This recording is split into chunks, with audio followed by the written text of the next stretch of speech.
నమస్తే, welcome to Disha TV. ఈరోజు ఇంటర్వ్యూలో ఉన్నటువంటి స్పెషల్ గెస్ట్ ఎవరు చెప్పాలంటే, బేసిక్గా మనం పర్యావరణ గురించి చాలా డిస్కస్ చేసుకుంటాం. ఈవెన్ ఇప్పుడు సిటీలో కానీ, లేకపోతే పర్యావరణ వ్యవస్థ ఎలా ఉంది, వాయు కాలుష్యం, ఇలా రకరకాలైనటువంటి విధాలుగా మనం మాట్లాడుకుంటాం. సో అసలు ప్రస్తుతం హైదరాబాద్లో ట్రాఫిక్ సమస్య అండ్ డ్రైనేజ్ సమస్య అండ్ ఇంకా చాలా సమస్యలు ఉన్నాయి పర్యావరణానికి సంబంధించి. సో ఆ విషయాల మీదనే మనతో పాటు మాట్లాడడానికి ozone mission director MA Satyanarayana Rao గారు ఉన్నారు. ఆయనతో మాట్లాడి మరిన్ని విషయాలు తెలుసుకుందాం. సార్ నమస్తే. సార్ నమస్కారం అండి. సార్ సార్ చెప్పండి. మీరు వేసిన ప్రశ్న ఒక తెలంగాణ రాష్ట్రానికి సంబంధించింది కాదు. ఓకే. ఎంటైర్ ప్రపంచవ్యాప్తంగా ఉన్నటువంటి పర్యావరణ సమస్య, వాటితో పాటు ప్రపంచ రాజ్య స్వభావానికి సంబంధించింది కూడా ముడిపడి ఉంది. ఓకే. ఎందుకంటే మనం శతాబ్దాల నుంచి మనం చూస్తూనే ఉన్నాం. ఏనాడైతే పారిశ్రామికంగా అభివృద్ధి చెందిందో ఆనాడే పర్యావరణ విధ్వంసం కూడా ప్రారంభమైంది. అయితే 1947 నుంచి మనం చూస్తాం. 1947 నుంచి ఇప్పుడు యువ ముఖ్యమంత్రి, డైనమిక్ ముఖ్యమంత్రి మన రేవంత్ రెడ్డి సర్కార్ వరకు మనము ఈ విధ్వంసాన్ని మనం చూస్తూనే ఉన్నాం. అందుకు చిన్న ఎగ్జాంపుల్ ఒకటి అంటే గత ప్రభుత్వంలో పర్మిషన్ ఇచ్చినటువంటి కంపెనీ ఇథనాల్ ఫ్యాక్టరీకి సంబంధించినటువంటిది కంపెనీ ఎక్కడైతే మహబూబ్నగర్లో ఉందో, ఓకే, ఆ యొక్క కంపెనీ నిర్మాణం వల్ల మొత్తం అక్కడ గ్రామ వాతావరణం అంతా మారిపోయింది. చెరువులు మొత్తం కలుషితం అయిపోయాయి, ఎంటైర్ కంప్లీట్. అంతేకాదు ప్రజలకి అక్కడ ఉన్నటువంటి ప్రజలందరికీ కూడా రకరకాల వ్యాధులు ప్రబలిపోయి ఉన్నాయి. ఆ సమస్య పట్ల పొల్యూషన్ కంట్రోల్ బోర్డుకి మనం కంప్లైంట్ చేసినప్పటికీ కూడా వాళ్ళు కాపాడేది పెట్టుబడిదారులున్నాయి. ఎందుకంటే ఇప్పుడు ఆ కంపెనీస్ అవి నిర్మాణం చేయాలనుకుంటే జనవాసాల మధ్యన నిర్మాణం చేయకూడదు. తర్వాత పొలాలు అమ్మిన వాళ్ళని మభ్యపెట్టేసి పొలాలు తీసుకోవడము, కొనుక్కోవడం, ఇంకేవో వాళ్ళు ప్రయోగాలు చేయడానికి మేము అది ఉన్నాము కాబట్టి దీనివల్ల మీకు ఏముండదు, ఇథనాల్ ఫ్యాక్టరీ వల్ల మీకు ఏమీ, అది అప్పుడు మొదట చెప్పలేదు వాళ్ళు. ఇథనాల్ ఫ్యాక్టరీ చెప్పకుండా ఈ ప్రారంభించడం జరిగింది. అట్లా ఎన్నో కంపెనీసు ఇవన్నీ కూడా నిర్మాణాలు జరుగుతూనే ఉన్నాయి. దానికి ప్రజలు కూడా ప్రొటెస్ట్ చేయడం, దానికి మద్దతుగా ప్రభుత్వం వాళ్ళకే మద్దతు ఇస్తున్నారు. పోలీస్ డిపార్ట్మెంట్ కూడా వాళ్ళకే మద్దతు ఇస్తుంది, ప్రజలకు కాదు. ప్రజలు అక్కడ ప్రాణాలు కోల్పోతున్నారు, అనారోగ్య పాలై మొత్తం ఆరోగ్యాలు పాడవుతున్నాయి వాళ్ళకి మొత్తం ఎంటైర్గా. అంటే ఈ పర్యావరణ విధ్వంసం అనేది అభివృద్ధితో పాటు పర్యావరణ విధ్వంసాన్ని కూడా వాళ్ళు సృష్టిస్తున్నారు. ఇది చాలా ప్రమాదకరమైనటువంటి. 1925లో నేటికి 100 సంవత్సరాలు అవుతుంది. రాబర్ట్ ఫ్రాస్ట్ అనే అమెరికన్ కవి ఫైర్ అనే గేమ్ రాశాడు. అందులో somebody say earth is end with ice, somebody say earth is end with fire. అంటే అగ్ని తర్వాత నీరు, ఈ రెండు కూడా చాలా ప్రమాదమైనవి. వీటి వల్ల ప్రపంచం ఎప్పుడైనా కొలాప్స్ అయ్యే అవకాశాలు ఉన్నాయి, గ్లోబల్ వార్మింగ్. అందుకని 195 మంది దేశాల సైంటిస్టులు ఉగ్రవాదులతో మనకు ప్రమాదం లేదు, మనకు ప్రమాదం ఉన్నదల్లా గ్లోబల్ వార్మింగ్. ఈ గ్లోబల్ వార్మింగ్ వల్ల భవిష్యత్తులో చాలా ప్రమాదాలు జరిగే ఛాన్సెస్ ఉన్నాయి. కనుక ఈ గ్లోబల్ వార్మింగ్ని మనం ముందుగా అరికడితే చాలా వరకు మనం కాపాడుకోగలము అనేటువంటిది ఒకటి ఉంది. కానీ ప్రభుత్వాలు చేయవు. ప్రభుత్వాలు ఎంతసేపు పెట్టుబడిదారులకి అండగానే నిలబడతాయి. అందులో భాగంగానే ఈ విధ్వంసం అంతా జరిగేది. ఓకే మొత్తం. సార్ ఇంకో విషయం ఏంటంటే సార్, ప్రస్తుతం అంటే ఇప్పుడు పర్యావరణం మనం మాట్లాడుకుంటే మెయిన్గా హైదరాబాద్ సార్. అయితే అసలు ప్రస్తుతం హైదరాబాద్లో ఉన్నటువంటి పర్యావరణ పరిస్థితి ఏంటి, అసలు దీని మీద మీరు ఏం చెప్తారు ఒకలా చెప్పాలనుకుంటే? హైదరాబాదు పర్యావరణ పరిస్థితి అంటే వీటన్నిటికీ కారణము జిహెచ్ఎంసీ అధికారులు, వాటితో పాటు హైదరాబాదు మెట్రో సివరేజ్ బోర్డు ఏదైతే ఉందో, HMWS సివరేజ్ బోర్డు, అవిను తర్వాత విద్యుత్కి సంబంధించినటువంటి ఇవన్నీ ఒకదానికొకటి ముడిపడి ఉన్నాయి. ఎందుకంటే వాళ్ళ ముగ్గురి మధ్యన కోఆర్డినేషన్ లేదు, కోఆర్డినేషన్ అస్సలు లేదు. ఆ కోఆర్డినేషన్ లేకపోవడం వల్ల ఏమవుతుందంటే ఈ వర్షం పడ్డప్పుడు విపరీతంగా వరదలు వచ్చేసి రోడ్డు మీద, అంటే మనకు డ్రైనేజ్ మాన్యువల్స్ ఉన్నాయి. డ్రైనేజ్ మాన్యువల్స్ మనం ఇప్పటికి ఇంకా సరిగ్గా నిర్మాణం చేయలేకపోయాం. ప్రభుత్వం వాళ్ళు ఇప్పటికి కూడా ఇంటర్నేషనల్ స్టాండర్డ్తో నిర్మాణం జరిగితే ప్రతిదీ నాణ్యతగా ఉంటుంది. ఎగ్జాంపుల్, మనం నిజాం సర్కార్ కాలంలో ఏవైతే డ్రైనేజ్ లైన్ నిర్మాణం చేశారో అవి ఇప్పటికి కూడా చాలా పటిష్టంగా శక్తివంతంగా ఉన్నాయి. అందుకు ఉదాహరణ ఒకటి, మెట్రో లైన్కు సంబంధించింది, మెట్రో లైన్కి సంబంధించిన ఈ నిర్మాణం చేసేటప్పుడు పబ్లిక్ గార్డెన్ దగ్గర ఓకే. అక్కడ నిర్మాణం జరుగుతున్న క్రమంలో వాళ్ళు గుంత తీసినప్పుడు అక్కడ ఒక పెద్ద ఎత్తున ఈ డ్రైనేజ్ లైన్కి సంబంధించింది ఉందన్నమాట. అది చూసి వాళ్ళు ఆశ్చర్యపోయారు. అన్ని మీడియా పేపర్లు అన్నింటిలో వచ్చింది, అది ఆశ్చర్యపోయారు. అలాంటి నిర్మాణాలు వీళ్ళు చేపడితే భవిష్యత్ తరాలను మనం ఆదుకున్న వాళ్ళం అవుతాం. గతంలో చేసిన నిర్మాణాలు, గతంలో చేసిన నిర్మాణాలలో నాణ్యత. ఎందుకంటే ఆనాడు కాంట్రాక్టర్లకి 3% కన్నా ఎక్కువ కమిషన్ ఇచ్చేవాళ్ళు కాదు నిజాం సర్కార్, బ్రిటిష్ ఇండియా ప్రభుత్వం. కాంట్రాక్టర్లకు ఎవరికి కూడా 3% కన్నా ఎక్కువ ఉండేది కాదు. దానికి అదనంగా కనుక వస్తే దాన్ని వీళ్ళు జప్తు చేసుకునేవాళ్ళు. అది ఈనాడు లేదు కదా. 40, 50, 60% అత్యధికంగా చేసుకోవడము, నీకింత నాకింత అన్నట్టుగా. వాటిలో ఏమవుతుంది, గత ప్రభుత్వం నిర్మాణం చేసినటువంటి కాళేశ్వరం ప్రాజెక్టు అందుకు ఉదాహరణ. ఏ రకంగా జరిగింది ఏమిటి అనేది. అదే మనకు మాస్టర్ ప్లాన్, విశ్వేశ్వరయ్య మాస్టర్ ప్లాన్ని కనుక ఇంప్లిమెంట్ చేస్తే, అంటే దాన్ని పునః పరిశీలించి మాస్టర్ ప్లాన్ని కనుక వాళ్ళు, అంటే ఆనాడు విశ్వేశ్వరయ్య గారు, మోక్షగుండం విశ్వేశ్వరయ్య గారు, నిజాం సర్కారు విశ్వేశ్వరయ్య బాంబేలో పనిచేస్తున్నప్పుడు పదవి విరమణ సందర్భంగా తాను లీవ్ తీసుకొని వేరే దేశాల వాళ్ళు ఆయన్ని ఇన్వైట్ చేస్తారు. ఇన్వైట్ చేసినప్పుడు ఏమవుతుందంటే, ఇతను ఇంకా 6 నెలలు 8 నెలలు పదవి ఉంది ఆయనకి, ఉద్యోగం. అయితే వాళ్ళు కొన్ని సలహాల గురించి నేను ఇన్వైట్ చేస్తే ఇటలీ అండ్ అమెరికా కొన్ని ప్రాంతాలకు ఆయన 1908 అప్పటికి ఇంకా మూసి ఉప్పని రాలేదు. అప్పుడు ఆయన అక్కడ వెళ్ళాడనమాట. తను వెళ్ళిన కొంతకాలానికి 1908 సెప్టెంబర్ 28న మూసి వరదలు వచ్చేసి పెద్ద ఎత్తున మొత్తము కొట్టుకుపోవడము, నగరం అంతా కొట్టుకుపోవడము, వేలాది మంది చనిపోవడము, వాటితో పాటు ఆస్తి నష్టం ఇవన్నీ జరిగినాయి. అప్పుడు నిజాం సర్కార్ ఏం చేశాడంటే, ఇది విశ్వేశ్వరయ్య గారి గురించి వినేసి వెంటనే లండన్లో ఇండియా హౌస్ ఉంది, అక్కడ వాళ్ళకి టెలిగ్రామ్ పంపిస్తాడు. మాకు విశ్వేశ్వరయ్య యొక్క సేవలు చాలా అవసరము కాబట్టి వారు ఎక్కడున్నా వారికి టెలిగ్రామ్ పంపి అంటే ఇటలీలో ఉన్నట్టు తెలిసిందనమాట. ఇటలీలో ఉన్నట్టు తెలిస్తే వెంటనే ఇటలీకి అక్కడికి టెలిగ్రామ్ పంపి మీ యొక్క సేవలు మాకు చాలా అత్యవసరము కాబట్టి మీరు మా భారతదేశానికి తిరిగి రావాలని మ్యాటర్ ఈజ్ మోస్ట్ అర్జెంట్ అని టెలిగ్రామ్ ఇవ్వడం వల్ల ఆయన 1909లో ఏప్రిల్ 15 నాడు హైదరాబాద్ నగరాన్ని, జంట నగరాలకు అన్ని జంట నగరాల అతను వచ్చేసి మొత్తం నగరంలో ఉన్న జంట నగరాలన్నీ కూడా విజిట్ చేస్తాడండి.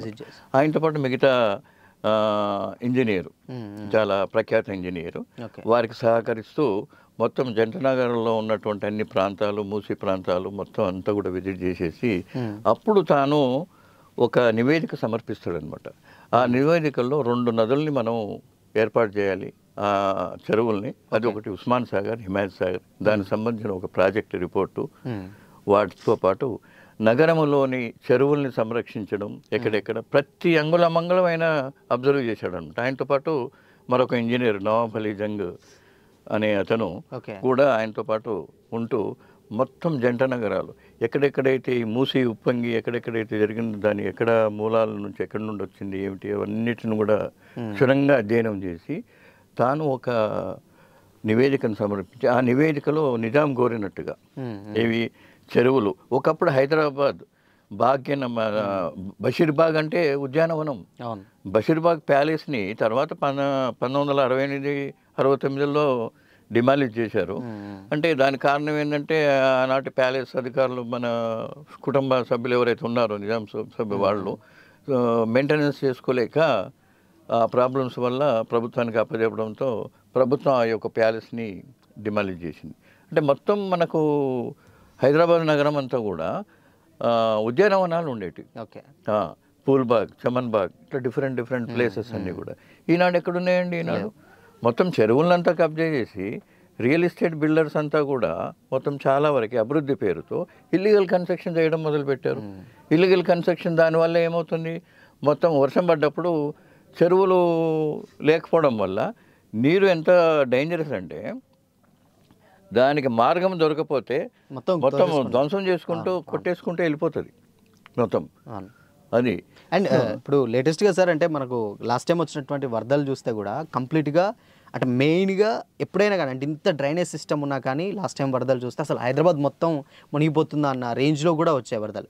మరి ఇంత సిస్టమ్ ఉన్నప్పుడు సో అంటే ఈ అట్లా వీటికి శాశ్వత పరిష్కారం ఏంటి అసలు ఇన్ కేసు చాలా మంచి ప్రశ్న సార్ ఇది. ఒకసారి చరిత్రలోకి వెళ్దాం. 196 సంవత్సరాల కిందట జరిగినటువంటి చారిత్రాత్మకమైన సంఘటనలు కనుక మనం పరిశీలించి చూసినట్లయితే ఎప్పటికైనా పాలకులు చరిత్రలో జరిగినటువంటి సంఘటనల్ని పరిగణలోకి తీసుకోవాలి. వాటిని మనం గుణపాఠంగా తీసుకొని ప్రణాళికలో కొత్త నగరాలు నిర్మాణం చేయాలనుకున్నప్పుడు కానీ కొత్త వ్యవస్థను మనం నిర్మాణం చేయాలనుకున్నప్పుడు ఆ చరిత్రలో జరిగినటువంటి సంఘటనలు ఏవైతే దుష్పరిణామాలు జరిగినాయో వాటిని మళ్ళీ పునరావృతం కాకుండా చూసుకోవాలంటే 196 సంవత్సరాల చరిత్రలోకి వెళ్ళి చూస్తే ఏనుగుల వీరస్వామయ్య గారు ప్రఖ్యాత చరిత్రకారుడు, పర్యాటకుడు, రచయిత. వారు హైదరాబాద్ నగరానికి 1830లో హైదరాబాద్ నగరానికి వస్తాడు. తన కాశీయాత్ర పుస్తకంలో ఆయన రాసినటువంటి సంఘటన 1830లో హైదరాబాద్ నగరానికి వచ్చినప్పుడు బేగం బజారులో 1829లో జరిగినటువంటి మూసీ వరద బీభత్సానికి బేగం బజారులో ఉన్నటువంటి కొన్ని వీధులన్నీ కూడా కొట్టుకుపోయాయి. అంటే ఇది ఎంత భయంకరమైనటువంటి చారిత్రాత్మక సంఘటన అంటే మళ్ళీ అలాంటిదే 2020లో వచ్చినటువంటి వాన బాలాపూర్ అట్లనే బడంగ్పేట్ కొన్ని ప్రాంతాలన్నీ కూడా మునిగిపోవడం జరిగింది. బాబానగర్ 2020లో బాబానగర్ అయితే అసలు దాదాపు చాలా ప్రమాద స్థాయిలో ఉండిపోయింది బాబానగర్. అంటే వీటన్నిటి కారణం ఏంటి అంటే సరైనటువంటి కల్వర్ట్స్లో ఉన్నటువంటి డిబ్రీస్ని కల్వర్ట్స్లో ఉన్నటువంటి ఏవైతే డిబ్రీ మన బిల్డింగ్ కన్స్ట్రక్షన్ మెటీరియల్ అంతా కూడా అక్కడ డంప్ చేయడము, వీటన్నిటి వల్ల ఏమైపోతుంది ఎక్కడికక్కడ బ్లాక్ అయిపోతుంది. తర్వాత ముఖ్యంగా మాన్యువల్స్ మనకు ఒక బస్సుకి మీరు వెళ్ళి చూస్తే వితిన్ ది 10-20 మీటర్స్లో నీకు 15-20 మాన్యువల్స్ ఉంటాయి. అన్నీ అవసరమా? అవసరం. ఓకే, అన్నీ ఉన్నాయి. మరి వాటిని ఎప్పుడు తీయాలండి అవి? అంటే నువ్వు వర్షాకాలం ఇంకా 15-20 రోజుల్లో ప్రారంభమవుతుంది, నెల రోజుల్లో ప్రారంభమవుతుంది అనుకున్నప్పుడు అప్పుడు నువ్వు మాన్యువల్స్లో ఉన్నటువంటి అంతా డిబ్రీస్ని అంతా కూడా నువ్వు రిమూవ్ చేసి అది పక్కనే పెట్టేస్తావు. అది వెంటనే దాన్ని రిమూవ్ చేయవు. అది మళ్ళీ ఒక వారం 10 రోజులకి అది ఎవరైనా కంప్లైంట్ చేస్తే అప్పుడు ఎక్కడెక్కడైతే కుప్పలు పెట్టారో ఆ కుప్పలన్నీ తీసుకొని పోవడం జరుగుతుంది. కానీ దానికి కారణం ఎట్లా? అది ఇప్పుడు తిరిగి మళ్ళీ అదంతా మళ్ళీ దాంట్లోనే డంప్ అవుతుంది.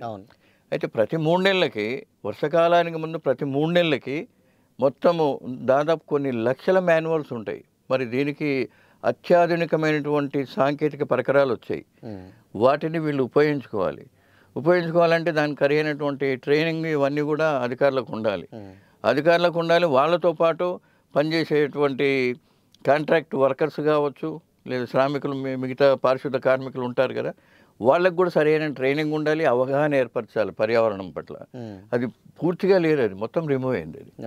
సో దానివల్ల ఏమవుతుందంటే వర్షం పడ్డప్పుడు ఏమవుతుంది, మాన్యువల్స్లో నుంచి మొత్తం ఉప్పొంగిపోయి ఇక మాన్యువల్స్లో నుంచి వాటర్ పోకుండా అది మొత్తం నగరం మొత్తం అంతా వ్యాపించేయడము రకరకాల. MGBS బస్ రీసెంట్గా మొత్తం నిండిపోయింది. అది దానికి ఎట్లా మళ్ళీ పక్కనే చెరువు ఉంది, మరి మూసీ చెరువు, అక్కడ పోకుండా మొత్తం బస్ స్టాండ్లోకి వచ్చేసినాయి మొత్తం. సో వీటన్నిటి కారణం ఎవరిది? అధికారులది. సో అయితే ఇంత నార్మల్గా ఇప్పుడు మనం ఇప్పుడు ఉన్నటువంటి జనరేషన్స్లో ఇంత అప్డేట్ అయింది, టెక్నాలజీ ఇంత పెరిగింది, ఇలాంటి టైంలో కూడా అండ్ GHMC అండ్ వీళ్ళు అంటే ప్రభుత్వాలు కూడా కొన్ని కోట్లు ఖర్చు పెడుతున్నాం, అవన్నీ చేస్తున్నాయి. సో ఇంత పెట్టినప్పుడు ఈ వరదని అంటే ఆపడం అంటే ప్రభుత్వాల వల్ల కాదా? అసలు ఏంటి, అసలు ప్లానింగ్ లోపమా లేకపోతే ఎవరి దగ్గర ఉందనుకోవచ్చు? మరి ఇది ప్రధానంగా కారణం ఏంటంటే నువ్వు 100 కోట్లు 1000 కోట్లు నువ్వు ఖర్చు పెడుతున్నావు, కానీ ఆ ఖర్చు పెడుతున్న క్రమంలో ఎవరికి ఎంత పర్సెంటేజ్ అనేది కూడా ఉంది ఇక్కడ మెయిన్. సో దానివల్ల ఈ సమస్యలన్నీ ఉత్పన్నం అవ్వడానికి ఛాన్సెస్ ఉన్నాయన్నమాట భయంకరంగా. ఎందుకంటే వాళ్ళు నిజాయితీగా, అధికారులు నిజాయితీగా, తర్వాత అక్కడ పనిచేసే పారిశుద్ధ కార్మికులు కావచ్చు, కాంట్రాక్టర్స్ కావచ్చు, అకౌంటబిలిటీ లేదు, జవాబుదారీతనం లేనంత వరకు ఇవన్నీ ఇట్లా కొనసాగుతూనే ఉంటాయి. తర్వాత ప్లానింగ్ విషయంలో మాత్రం ముఖ్యంగా ప్లానింగ్ ప్లానింగ్ని కరెక్ట్గా ఇంప్లిమెంట్ చేయాలి. అంతర్జాతీయ ప్రమాణాలతో కూడినటువంటి ప్లానింగ్ ఉంటే తప్పనిసరిగా ఈ సమస్యలు పునరావృతం అనేటివి కావండి ఇవి. ఎందుకంటే ప్లానింగ్లోనే ప్రధానమైన లోపం, దాన్ని కరెక్ట్ ఇంప్లిమెంట్ చేయరు, అది క్వాలిటీ పోతుంది అక్కడ ఎంటైర్ మొత్తము. ఎందుకంటే మనం మళ్ళీ నిజాం సర్కార్ దీనిలోకి పోవాల్సి వస్తుంది టోటల్గా. అక్కడ అప్పుడు వాళ్ళు నిర్మాణాలు చేసినటువంటి వాటి అన్నిటిని మనం పరిశీలించి చూడాలండి. వీళ్ళు పాత కన్స్ట్రక్షన్స్ ఏవైతే ఉన్నాయో, ఎర్రమంజిల్ ఉంది సార్, ఎర్రమంజిల్ ఎంత అద్భుతమైన బిల్డింగ్ అది. ఎర్రమంజిల్ అదంతా ఎందుకు, టిప్పు సుల్తాన్ బ్రిడ్జ్ ఉంది, టిప్పు బ్రిడ్జ్ అనేది, అది ఎంత అద్భుతమైన నిర్మాణం అండి అది. ఆ నిర్మాణం ఇప్పుడు అది ఎట్లా అంటే మొత్తం ఇప్పటికీ అది ఇప్పుడు రేపు నిన్న మొన్న కట్టినట్టుగానే ఉంటుంది ఆ నిర్మాణాన్ని చూస్తే. అలాంటి నిర్మాణాలు మనం టేకప్ చేయొచ్చు. ఉన్నారు మన దగ్గర గొప్ప సైంటిస్టులు ఉన్నారు, గొప్ప శాస్త్రవేత్తలు, చేయలేకపోతున్నారు. అంటే మెయిన్ ముఖ్యంగా పర్యావరణ శాస్త్రవేత్తలకు సంబంధించినవి కానీ, నిపుణులైన ఇంజనీర్స్కి సంబంధించినవి కానీ అవి వీళ్ళు పాటించడం లేదు, ఆచరించడం లేదు. దానివల్లనే ఇవన్నీ జరుగుతున్నాయి. పోనీ ఇప్పుడు మన డైనమిక్ ముఖ్యమంత్రి రేవంత్ రెడ్డి గారికి సమస్యల అన్నిటి మీద అవగాహన ఉంది, ఎంతో చేయాలనేటువంటి తపన ఉంది, ఇవన్నీ ఉన్నాయి. మరి వారు కూడా కొన్ని సందర్భాల్లో వెనకడుగు వేస్తున్నాడు. అందుకు ఉదాహరణ చెప్తాను నేను. మూసీ పరివాహక ప్రాంతంలో 3 ఎకరాల 3 గుంటల భూమిని ఆదిత్య కేడియా వాళ్ళు అనాథరైజ్డ్గా ఆక్రమించుకొని ఆ మూసీకి జస్ట్ 10 మీటర్స్ 10 మీటర్స్లోనే అతను నిర్మాణం చేపట్టాడు. ఆ నిర్మాణం చేపడితే మొన్న కురిసిన పెద్ద వర్షాలకి మొత్తము ఫస్ట్ ఫ్లోర్ వరకు కూడా మూసీ వాటర్ వచ్చేసి ముంచేసింది. అయితే ఇప్పుడు నగర ప్రజలు కూడా చాలా తెలివిగా ప్రశ్నించే తత్వం అలవాటు చేసుకున్నారు. కంప్లైంట్ చేయడం కూడా వాళ్ళు సిద్ధమయ్యారు చాలా వరకు. ఇప్పుడు పర్యావరణం పట్ల రేపటి భవిష్యత్ తరాల గురించి ఆలోచిస్తున్నారు. అందులో భాగంగానే అక్కడ ఉన్నటువంటి ప్రజలంతా కలిసి హైడ్రాకి కంప్లైంట్ చేయడం వల్ల హైడ్రా కమిషనర్ గారు వెంటనే స్పందించి దానికి సంబంధించిన వివరాలన్నీ కావాలంటూ అక్కడ ఉన్నటువంటి ఎంఆర్ఓకి, సబ్ రిజిస్టర్ ఆఫీస్ వాళ్ళకి, తర్వాత మిగతా ఆర్డీఓకి వీళ్ళందరూ కూడా లెటర్స్ రాయడం వల్ల కొంత కదలిక ఏర్పడింది. కానీ కేవలం లెటర్స్ రాస్తే సరిపోదు. అక్కడ నీవు ఇమ్మీడియట్గా జరుగుతున్న బహుళ అంతస్తుల నిర్మాణం ఏదైతే ఆదిత్య కేడియా వాళ్ళు నిర్మాణం చేస్తున్నారో వాటికి సంబంధించి నువ్వు ఇమ్మీడియట్గా ఆఫ్ చేయాలి. ఆ తర్వాత రిపోర్ట్స్ అవన్నీ సంబంధించిన డిమాలిజ్ చేయాలి. అసలు మేము రేవంత్ రెడ్డి గారి ఉద్దేశం, ముఖ్యమంత్రి గారి ఉద్దేశం ఏంటంటే 58,000 కోట్ల రూపాయలతో మూసీ పునర్జీవన నిర్మాణాన్ని టేకప్ చేస్తున్నాను కదా 58,000 కోట్లతో. ఎవరికొరకు సార్ అది? రేవంత్ రెడ్డి గారు మీరు నిర్మాణం చేసే 58,000 కోట్ల నిర్మాణము భవిష్యత్ తరాల కొరక లేకపోతే రియల్ ఎస్టేట్ అధినేతల కొరక అని నేను ఈ సందర్భంగా వారిని ప్రశ్నిస్తున్నాను. ఎందుకంటే మీకు ప్రతి విషయం మీకు చాలా క్షుణ్ణంగా అధ్యయనం చేసి ఉన్నవాళ్ళు మీరు, మిగతా ముఖ్యమంత్రులా కాదు. మీరు చాలా చిన్న లెవెల్ నుంచి నిర్మాణం పొందిన వాళ్ళు రాజకీయంగా. కాబట్టి ప్రతి మాట ప్రతి అది కూడా మీరు చాలా పవర్ఫుల్గా ఉంటుంది. నేను ఎవరికి వ్యతిరేకం కాదు, మంచి చేస్తే మంచి అనే చెప్తాను ఏ ముఖ్యమంత్రి అయినా. కాబట్టి రేవంత్ రెడ్డి గారిలో ఈ లక్షణాలు ఉన్నాయి కాబట్టి ఆయన కనీసం ఇప్పుడు స్పందించి, అంటే ఇప్పుడు హైడ్రా ఏనాడైతే మీరు ఏర్పాటు చేశారో హైడ్రా ఏర్పాటు చేసినప్పుడు ఆయనకు ఫుల్ పవర్స్ ఇవ్వాలి. చాలా వరకు హైడ్రాని అభినందించవచ్చు. ఎందుకంటే కొన్ని విషయాల్లో ఏంటంటే కొన్ని మరి ఎక్కడైతే కూల్చాలనో కూల్చకూడని చోట కూల్చేయడము, ఎవరివైతే పెద్ద పెద్ద వాళ్ళు ఉంటారో వాళ్ళని అట్లాగే పెట్టేయడము అవి కరెక్ట్ కాదు, అవి జరుగుతున్నాయి. అది ఆయన దాని నుంచి బయటపడాలి. అయితే ఇక్కడ ముఖ్యమంత్రి గారు మాత్రం దీని విషయంలో ఇమీడియట్గా స్పందించి అది డిమాలిష్ అనేది చేయించాలి. అంటే మీ ఉద్దేశంలో ఏంటి? ఈ మూసీ పునర్నిర్మాణకు సంబంధించిన దాంట్లో మూసీ పరివాహక ప్రాంతాల్లో అలాంటి ఉన్నతమైనటువంటి బహుళంతస్తుల బిల్డింగ్స్ అవసరమా? ఉందా మీ ప్రణాళికలో? పోనీ ఉందే అనుకున్నాం, ఉంటే ఇల్లీగల్ వాటికి మీరు పర్మిషన్ ఇస్తారా? కాబట్టి అది పునఃపరిశీలించండి, ఇది చాలా ఇంపార్టెంట్.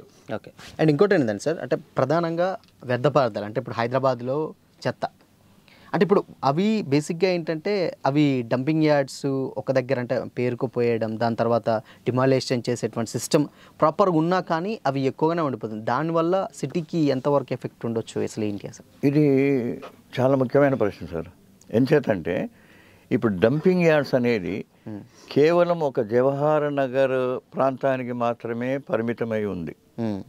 అందులో ఎవరికి, రామ్కీ అనేటువంటి 2 సంస్థలకి ఈ డంపింగ్ యార్డు యొక్క డిమాలిష్ వేస్టెడ్ దానికి సంబంధించింది, అట్లాగే చెత్త ఇండ్లలో నుంచి వచ్చే వీటి అన్నిటికి సంబంధించింది 2 కంపెనీస్కి ఇవ్వడం, అంటే గత ప్రభుత్వం ఇచ్చింది. అది ఒకే కంపెనీకి ఇవ్వడం అనేది పెద్ద తప్పు.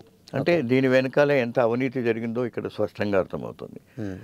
అయితే రీసెంట్గా హైకోర్టు జిహెచ్ఎంసీకిను రామ్కీకిను 2 కంపెనీలు అయినటువంటి రామ్కీకి కూడా నోటీసులు జారీ చేశారు. ఓకే, నోటీసులు జారీ చేసిన వాటిలో అంటే సంవత్సరానికి 621 కోట్ల రూపాయలు రామ్కీ సంస్థకి పేమెంట్ చేస్తున్నప్పుడు వాళ్ళు జంట నగరాలను ఎంత సుందరీకరణగా ఉంచాలండి, ఎంత పరిశుభ్రంగా ఉంచాలి. వాళ్ళ నిర్లక్ష్యం వల్ల రకరకాల జనాలకి రకరకాల రోగాలు ప్రబలి ఆసుపత్రుల్లో పాలవుతున్నారు. దీనికి ప్రధాన కారణం జిహెచ్ఎంసీ ఇక్కడ ఫెయిల్యూర్ అయింది. కాబట్టి వాళ్ళు హైకోర్టు స్పందించి చాలా ఘాటుగా వ్యాఖ్యానిస్తూ చర్యలు తీసుకోవాలని. అయితే హైకోర్టు కూడా ఇక్కడ ప్రధానంగా హైకోర్టు న్యాయమూర్తి కూడా ఇక్కడ ఏంటంటే నోటీసులు జారీ చేయడం వరకే పరిమితమైతే అది కొంచెం అభ్యంతరకరం. ఎంచేతనంటే మీ ఉనికిని కాపాడుకోవడానికి అట్లా నోటీస్ జారీ చేశారేమో అని ప్రజలు అనుమానపడతారు. అట్లా కాకుండా ఇప్పుడు ఆ రామ్కీకి 621 కోట్ల రూపాయలు పే చేస్తున్నప్పుడు అదంతా ప్రజల డబ్బు. సో ఆ 2 కంపెనీలకి ఒక్కొక్క కంపెనీ పైన 10 కోట్లు నష్టపరిహారం చేసి ఉంటే ఆయనకేం పెద్ద లాస్ ఏం కాదు రామ్కీ సంస్థకి. ఎందుకంటే అంతర్జాతీయ ప్రమాణాలు అసలు పాటించడు. వారు చేసే నిర్మాణాలన్నీ కూడా ఎక్కడ కూడా అంతర్జాతీయ ప్రమాణాలు లేవు. ఒక్కొక్క అపార్ట్మెంట్ తీసుకోవాలంటే 3 కోట్లు 2 కోట్లు అంటే ఏంటండి, అసలు విచిత్రంగా ఉంది. అసలు ముఖ్యంగా ప్రభుత్వం ఈ రియల్ ఎస్టేట్ వాళ్ళ మీద అకౌంటబిలిటీ పెట్టాలి, లేకపోతే కష్టం. అది రేపు ఫ్యూచర్లో చాలా ప్రమాదం. అది వాటిలో ఇల్లీగల్ కన్స్ట్రక్షన్స్, మళ్ళీ పైగా చాలా వరకు ఇల్లీగల్ కన్స్ట్రక్షన్స్ ఇవన్నీ జరుగుతూ ఉన్నాయి. అయితే రామ్కీకి ఈ మాదిరిగా ఇద్దరికి నోటీసులు జారీ చేయడంతో వాళ్ళు పరిమితమై ఉంటే దానివల్ల ఏ ప్రయోజనం ఉండదు. ఇప్పటికి మీకు నగరాల్లో చూస్తే మీకు ఎక్కడ పోయినా కూడా అంత దుర్గంధమే. అవును, గత ప్రభుత్వాలు చేసినప్పుడు ఉదాహరణకి చంద్రబాబు నాయుడు ఈ విషయంలో మెచ్చుకోవాల్సిందే. ఎందుకనంటే పొద్దున తెల్లవారుజాము 4 గంటల నుంచే ప్రారంభమయ్యేది. అయితే ఉద్యోగస్తులకు పోయేవాళ్ళు మార్నింగ్ డ్యూటీ వాళ్ళు ఉంటారు, మామూలుగా 10 గంటల నుంచి పోయేవాళ్ళు ఉంటారు. అయితే 8 మొత్తం నగరాలన్నీ కూడా శుభ్రంగా ఉండేవి. ఇప్పుడు అది విజయవాడలో అదే జరుగుతుంది. ఇప్పుడు విజయవాడలో కూడా ఆయన అధికారం చేపట్టిన తర్వాత సరే అంటే ఎవరు లేవక ముందు మొత్తము. అయితే ఇప్పుడు అట్లా లేదా, అట్లా సో వాళ్ళు మనం వెళ్తున్నప్పుడు ఊడ్స్తూ ఉంటారు. పోనీ ఆ ఊడ్చిందైనా క్రమ పద్ధతిలో తీసేశారంటే అది లేదు. జవాబుదారితనం లేనే లేదు, కాంట్రాక్టర్కి లేదు, మున్సిపల్ అధికారులకు రెండింటికి లేవు. కాబట్టి వీటన్నిటి వల్లనే మనకి పర్యావరణం అంతా కూడా దెబ్బతింటుంది. ఇంకోటి ఏంటంటే సార్, కంటైనర్ సిస్టమ్ వచ్చిన తర్వాత కూడా అసలు మారలేదా? అంటే అది కంటైనర్ వచ్చినాక చాలా మంచి మార్పు ఉందండి.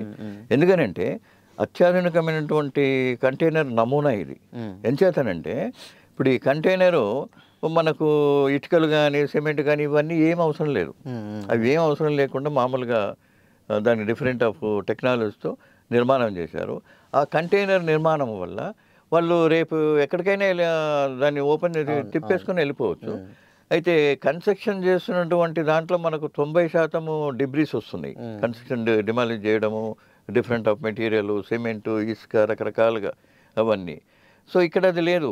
ఇక్కడ ఓన్లీ ఒక 10% అవసరమైతేనే ఇటుకలు పెట్టుకోవడము, అవసరమైతేనే సిమెంట్తో అక్కడక్కడ అది చేయడం. దీనివల్ల ఇప్పుడు చాలామంది కొత్తగా ఇండ్లు కట్టుకుంటున్నారు, ఇది కంటైనర్ ఇండ్లు. సో దానివల్ల ఇంట్లో ఉన్న వాళ్ళకు కూడా ఎవరు కూడా పర్యావరణ పరంగా ఎలాంటి ఇబ్బంది ఉండదు, బాగుంటుంది. తర్వాత టెంపరేచర్ విధంగా చూసినా కూడా చాలా బాగుంటుంది. సో ప్రభుత్వం దీన్ని ప్రోత్సహిస్తే ఇంకా బాగుంటుంది. అంటే చాలా చోట్ల ఈవెన్ 50-60 గజాల్లో కూడా దాన్ని మనం అద్భుతంగా నిర్మాణం చేసుకోవచ్చు. ఇప్పుడు ఉన్నటువంటి హోటల్స్ మీరు చూడండి, కొన్ని చాలా వరకు ఈ కంటైనర్ టైప్లోనే ఉన్నాయి. సో దానివల్ల అద్భుతంగా ఉంది, చాలా బాగుంటుంది. అయితే అక్కడ కూడా ఏంటంటే ఏవైతే మనం తిన్న తర్వాత వేస్ట్ మెటీరియల్ ఏదైతే ఉంటుందో దాని పట్ల కూడా ఒక అవగాహన కల్పించాలి. ఇది చాలా ఇంపార్టెంట్. ఇది అవగాహన, పర్యావరణ అవగాహన అనేది ప్రతి ఒక్కరికి, ప్రతి హోటల్ హౌస్ కీపింగ్ ఎక్కడైనా కానీ వీళ్ళు బాధ్యతగా దాన్ని తీసుకున్నప్పుడే మనం కాపాడుకోగలం. లేకపోతే పై మెరుగ్గా అవుతుంది. ఏదో డైలాగ్ చెప్పినట్టు అవుతుంది, అంతర్జాతీయ ప్రమాణాలు అని అంటాం. ఎక్కడ అంతర్జాతీయ ప్రమాణాలు? అదొక డైలాగ్గా మారిపోయింది. అంతే, డైలాగ్ చెప్పినట్టే ఉంటుంది. అది అంతర్జాతీయ ప్రమాణాలు పాటించాలండి. బేసిక్గా ఏంటంటే డంప్ యార్డ్లు ఎస్పెషల్లీ, అంటే ఈ డంప్ యార్డ్లు అనేది మన దగ్గరలో కొంచెం దగ్గర ఉంటున్నాయి అండ్ కొంచెం ఇబ్బంది కూడా పడే సిచ్యువేషన్స్ కూడా మనం లేకపోలేదు. బట్ ఇవి పర్యావరణంపై ఎలాంటి ఇంపాక్ట్ చూపిస్తాయి అనుకోవచ్చు? డంపింగ్ యార్డ్ వల్ల ఇప్పుడు నగరానికి దగ్గర, జనవాసాలకు దగ్గర ఉంటే చాలా ప్రమాదమే. దానివల్ల విషవాయువులు, పొగ, రకరకాలు. ఎందుకంటే వీళ్ళు అంతర్జాతీయ ప్రమాణాలు ఏంటి వీళ్ళు పాటించరు. మన డంప్ యార్డ్లు ఎవరైతే నిర్మాణం చేస్తారో, ప్రైవేట్ కంపెనీ కావచ్చు లేదా ప్రభుత్వం వారు కావచ్చు, అంతర్జాతీయ ప్రమాణాలతో నిర్మాణం చేస్తే ఎలాంటి సమస్యలు ఉండవు. కానీ ఇక్కడ జనవాసాలకి దగ్గరలో నిర్మాణం చేస్తే మాత్రం క్యాన్సరు, తర్వాత అస్తమా, రకరకాల వ్యాధులు ప్రబలేసి ఆసుపత్రుల చుట్టూ తిరగడానికి, హాస్పిటల్ చుట్టూ పోవాల్సి వస్తుంది. సో వీటికి ప్రధానంగా మనం చేయాల్సింది ఏంటంటే, డంప్ యార్డ్ల విషయంలో నగరానికి అంటే జంట నగరాలకి ప్రభుత్వ భూములు ఎక్కడైతే ఒక 40-60 కిలోమీటర్ల దూరంలో ప్రభుత్వ భూములు ఉంటాయో ఆ ప్రభుత్వ భూముల్లో నిర్మాణం చేస్తే చాలా బాగుంటుంది. వాటిది కూడా అక్కడ ఏంటంటే మళ్ళీ ఈ అక్కడ పనిచేసేటువంటి కార్మికులకు సపరేటు ఇండ్లు ఇవ్వాలి. వాటితో పాటు చెట్లు బాగా పెంచాలి. బిఫోర్ దట్ అక్కడ వాళ్ళు ఏదైతే డంప్ యార్డ్ నిర్మాణం చేయాలనుకుంటారో ఆ నిర్మాణం చేసే ప్రాంతాల్లో సరౌండింగ్ మొత్తం దాదాపు కొన్ని వందల చెట్లు ఉంటే అప్పుడు పర్యావరణాన్ని మనం కాపాడిన వాళ్ళం అవుతాం. కాలుష్యాన్ని పెరగకుండా చాలా లిమిటెడ్గా ఉంటుంది. చాలా తక్కువ స్థాయిలో కాలుష్యం వచ్చే అవకాశం ఉంటుంది. మరి ఇవన్నీ కావాలంటే ఒక జవహర్ నగర్ డంపింగ్ యార్డో లేకపోతే ఈసీఐల అవతల ఒకటి ఉంది. మరి ఈ మధ్యనే అది తొలగించారని అన్నారు. మరి ఎంతవరకు నిజమో తెలియదు. అది అక్కడ కూడా ఈసీఐలకు అవతల అక్కడ కూడా ఒక డంపింగ్ యార్డ్ ఉంది. మరి ఆ డంపింగ్ యార్డ్ వల్ల చాలామందికి చర్మ వ్యాధులు అవన్నీ రావడం కూడా జరిగింది చాలా వరకు. సో అంచేత వీళ్ళు ఏంటంటే మొత్తము 60 కిలోమీటర్లు 70 కిలోమీటర్ల దూరంలో నిర్మాణం చేసి మొత్తం వాటన్నిటిని పటిష్టమైనటువంటి ప్రణాళికతో వాటిని అమలు చేస్తే మనకు దానివల్ల చాలా లాభాలే ఉంటాయి. అయితే మరి కాంట్రాక్టర్ ఎవరు? అయితే ఇక్కడ ఈ డంపింగ్ యార్డ్కు సంబంధించింది చాలా వరకు అంతర్జాతీయ టెండర్స్ కాల్ఫర్ చేస్తేనే బాగుంటుంది. ఇక్కడ లోకల్ టెండర్స్ కనుక మనం ఇచ్చినామంటే, రామ్కీకో ఇంకెవరికో ఇచ్చామంటే, ఇప్పుడు అదే జరుగుతోంది. ఇప్పుడు రామ్కీ సంస్థ వల్ల దానివల్ల ఎక్కడెక్కడ ఏమేమి జరిగిందో మొత్తం ప్రజలందరికీ తెలుసు. చివరికి హైకోర్టు కూడా స్పందించి నోటీసులు జారీ చేసేంతవరకు వెళ్ళిందంటే అవి వాళ్ళు ఏ రకంగా నిర్వహణ చేస్తున్నారో అనేది అర్థమవుతుంది. కాబట్టి గ్లోబల్ టెండర్స్ కాల్ఫర్ చేయడం వల్ల నిజంగా ముఖ్యమంత్రి గారు ఈ అంశంలో మీరు రాబోయే కొత్త సంవత్సరం 2026లో మీరు గ్లోబల్ టెండర్ కాల్ఫర్ చేసి అంతర్జాతీయ టెండర్స్ని మీరు కాల్ఫర్ చేసి ఈ డంపింగ్ యార్డ్కి సంబంధించింది కనుక నిర్మాణం చేస్తే భవిష్యత్ తరాలకు మీరు ఒక కొత్త నమూనా నగరాన్ని మీరు అందించిన వాళ్ళు అవుతారు. చరిత్రలో మీరు ఒక కొత్త అధ్యాయాన్ని సృష్టించిన వాళ్ళు అవుతారని ఈ దిశ ఇంటర్వ్యూ మూలంగా నేను మీకు మనవి చేస్తున్నాను ముఖ్యమంత్రి గారు. సార్ ఇంకోటి ఏంటంటే, ఇప్పుడు మన హైదరాబాద్లో మెయిన్గా వర్షాలు వస్తే ఆ డ్రైనేజ్ సిస్టమ్ కంప్లీట్గా సరే అది ఏం పని చేస్తుందో కానీ గంటల తరబడి రోడ్ల మీద నీళ్లు నిలిచేటువంటి సిచ్యువేషన్స్ ఉంటాయి. సో అయినా కానీ అంటే అంత ల్యాంగ్ అంటే ఇప్పుడు ఉన్నటువంటి టెక్నాలజీ 2025లో ఉన్నాం, ఇంత అభివృద్ధి చెందుతాం కానీ ఆ వాటర్ అనేది ఇన్ కేస్ అది పోవడానికి లేదా, లేకపోతే ఏంటి సాంకేతిక పరమైన లోపం ఏదైనా ఉందా, లేదంటే దాన్ని ఎలా నిర్మూలించవచ్చు అసలుకి? అంటే ఇప్పుడు ఈ డ్రైనేజ్ వర్షం పడ్డప్పుడు వరదలు ఇవన్నీ వస్తున్నాయంటే మళ్ళీ మనం విశ్వేశ్వరయ్య మాస్టర్ ప్లాన్కి పోవాల్సి వస్తుంది. అటు సైడే ఓకే, తప్పదు అది. ఎందుకంటే ఆయన 200 సంవత్సరాలకు సంబంధించింది దర్శించి క్రాంతిదర్శిగా అనుకోవచ్చు మనం. క్రాంతిదర్శి ఆయన సైంటిస్ట్ కాబట్టి ఆయన 200 ఇయర్స్ని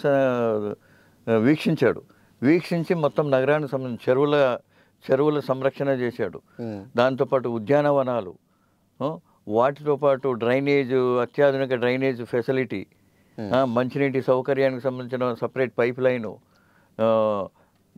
మనం ఓల్డ్ సిటీలోకి వెళ్తే 2 మార్గాలు కనబడతాయి ఓల్డ్ సిటీలో. ఒకటేమో మంచినీటి పైప్ లైన్ ఒకటి సపరేటు, మరొకటి డ్రైనేజ్ మురికినీరు పైప్ లైన్ అనేది సపరేటు. అది ఆ రోజుల్లోనే మా చిన్నతనంలో మేము చూసినాము. ఇప్పటికీ కొన్ని పాత నగరంలో ఉన్నాయి. ఇప్పటికీ మంచినీటి సౌకర్యం లేదు. బడంగపేటలో మంచినీటి సౌకర్యం వాళ్ళకి మంచినీళ్ళు రావాలంటే దాదాపు 10 రోజులకు 15 రోజులకు ఒకసారి మంచినీళ్ళు వస్తాయి ఇప్పటికి.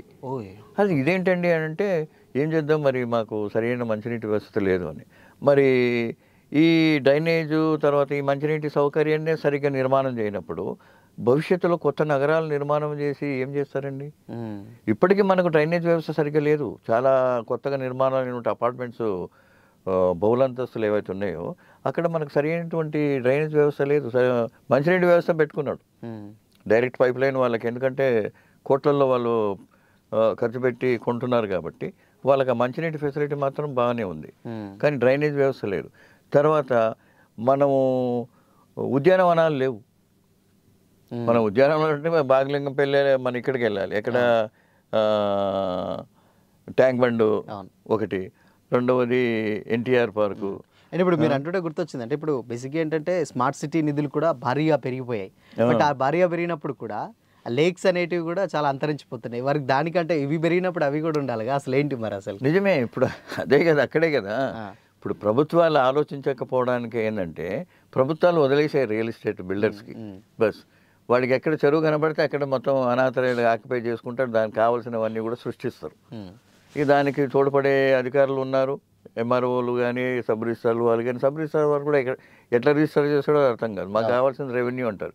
ఇప్పటికీ ఇంకా ఫాల్స్ రిజిస్ట్రేషన్ జరుగుతూ ఉన్నాయి స్టిల్ ఇప్పటికి కూడా మొత్తము. ఏమంటే మాకు సంబంధం లేదండి, అది మీరే చూసుకోవాలంటారు. హెచ్ఎండి అంటే ఏదున్నా తప్పున్నా ఏదైనా జరిగినా కూడా దానికి బాధ్యులు మీరే. అంటే మీరెందుకున్నట్టు? హెచ్ఎండి కావచ్చు, సబ్ రిజిస్ట్రార్ కావచ్చు, ఎంఆర్ఓ కావచ్చు, what ever it may be, వాళ్ళ దగ్గర రికార్డు ఉన్నప్పుడు ఆ రికార్డులు మీరు పరిశీలించాలి. చెరువులు ఎట్లా కబ్జా అవుతాయండి? నాకు అర్థం కాదు. వాళ్ళందరూ తోడ్పాటు లేకపోతే చెరువులు ఎవరైనా కబ్జా చేస్తారా? అంత ధైర్యంగా సపోర్ట్ ఉండదు. సో ఆ చెరువుల కబ్జాల వల్లనే మనకి ఇవన్నీ ఉత్పన్నం అవుతున్నాయి. ఇక నువ్వు స్మార్ట్ సిటీ నిర్మాణం చేస్తే స్మార్ట్ సిటీ నిర్మాణం మనం ఆహ్వానిస్తాము, హర్షిస్తాము దానికి. కానీ బిఫోర్ దట్ నువ్వు ఈ సమస్యలన్నిటిని కూడా పరిష్కరించాలి కదా. అవి పరిష్కరించకుండా స్మార్ట్ సిటీ అని నువ్వు పొలిటికల్ స్లోగన్ ఇచ్చేసేసి, ఇది ఒక రాజకీయపరమైనటువంటి స్లోగన్ ఇది మొత్తం ప్రజలకి. అయితే భవిష్యత్ తరాలకు నువ్వు ఏమిస్తున్నావు? ఇంతవరకు ఆదిత్య కేడియాకు సంబంధించినటువంటి అక్రమ నిర్మాణాన్ని మీరు కూల్చివేయినప్పుడు, అది మళ్ళీ మూసికి పరివాహక ప్రాంతానికి దగ్గరలో ఉంది, జస్ట్ 10 మీటర్సే. సో ఇట్లా ఉండడం వల్ల మనకు కష్టం. ఇది ఈ డ్రైనేజ్ అన్నీ వస్తాయి. ఇప్పుడు ఈ స్మార్ట్ సిటీ మీరు ఏదైతే ఇంత డబ్బులు వస్తున్నాయి, ఇంత అదిగా చేస్తున్నారంటే మనకు డ్రైనేజు మ్యాన్హోల్స్కి సంబంధించిన వీటన్నిటిలో ఎంతమంది చనిపోయారండి వర్షం పడ్డప్పుడు? చాలామంది చనిపోయారు. ఒక ఉదాహరణ చెప్తాను సార్, ప్రాక్టికల్గా జరిగింది. నంబర్ బస్సు ఏదైతే ఉందో రూటు, అక్కడ భార్యాభర్తలు ఇద్దరు వెహికల్ మీద వెళ్తున్నారు. పెద్ద వర్షం పడ్డది. ఆ పెద్ద వర్షాన్ని వెలిసిన తర్వాత వాళ్ళు డ్యూటీ నుండి ఆయన పికప్ చేసుకొని, భార్యను పికప్ చేసుకొని వెళ్తూ ఉంటే మ్యాన్ హోల్ ఎక్కడైతే ఉందో అది వాళ్ళకి కనబడలేదు. ఆ పెద్ద వర్షం అది ప్రవాహంలాగా పోతూ ఉంటే ఆ మ్యాన్ హోల్లో ఆమె పడిపోయింది, కొట్టుకుపోయి చనిపోయింది ఆమె. భర్త అవతల అక్కడ పోయి పడ్డాడు, వెహికల్ అవతల పడిపోయింది, ఆమె మాత్రం కొట్టుకుపోయింది. అట్లనే మరొక సంఘటన ఏంటంటే, అంటే విద్యుత్ డిపార్ట్మెంట్కును, డ్రైనేజ్ వీళ్ళకిను, మున్సిపాలిటీకి ఈ ముగ్గురికి కోఆర్డినేషన్ లేదనడానికి ఇంకొక ఉదాహరణ ఏంటంటే, ఒక పాప ఫస్ట్ క్లాస్ సెకండ్ క్లాస్ చదువుతున్న పాప, ఆ పాప తల్లితో పాటు స్కూల్ నుండి వెళ్తున్నారు ఇంటికి. గతంలో వెళ్తుంటే ఫుట్పాత్ పైన వెళ్తుంటే ఆ తీగ ఎక్కడ అది కనబడలేదు. ఆ తీగ పైన కాలు పెట్టింది. ఆ పాపకు చెప్పులు, తల్లికి స్లిప్పర్స్ ఉన్నాయి. ఇమ్మీడియట్గా పాప షాక్ తగిలి చనిపోయింది, తల్లి అవతల పడ్డది మొత్తం. సో దాని మీద నేను పబ్లిక్ లిటిగేషన్ కేసు వేసాను. దానికి సంబంధించినటువంటి అన్ని వివరాలను సేకరించి ఎఫ్ఐఆర్, పోలీస్ డిపార్ట్మెంట్ ఎఫ్ఐఆర్ తీసుకొని, తర్వాత ఎలక్ట్రికల్ డిపార్ట్మెంట్ నుంచి మిగతా వీటన్నిటి నుంచి కూడా కావాల్సినటువంటి ఇన్ఫర్మేషన్ అంతా సేకరించి పబ్లిక్ లిటిగేషన్ కేసు వేస్తే అది హైకోర్టు జడ్జి గారు స్పందించి వాళ్ళకి 3 లక్షలు 4 లక్షలు ఎంత నష్టపరిహారం చెల్లించాలి, చెల్లించిన విషయాన్ని కూడా పేపర్లో ప్రకటన చేయాలని వారు ప్రకటించారనమాట. అయితే గతంలో సంజయ్ జాదవ్ మున్సిపల్ కమిషనర్గా ఉన్నారు. వారు చెత్తకు సంబంధించిన వాటికి, చెత్త మోటార్లు ఏవైతే ఉంటాయో లారీలు, వాటికి కంప్యూటర్ చిప్స్ అరేంజ్ చేశాడండి. ఓకే. ఆ కంప్యూటర్ చిప్స్ దానివల్ల ఏంటంటే అప్పుడు ఈ చెత్త అంతా కూడా ఒక పెద్ద కంటైనర్లో, ఇనుప కంటైనర్ ఒకటి పెద్దది ఉండేది, దాంట్లో వేసేవాళ్ళు. అయితే అక్కడ నుండి ఆ మిషను లేటెస్ట్ ఎక్విప్మెంట్స్ కాబట్టి అదే తీసుకొని అదే డంప్ చేస్తుంది అనమాట.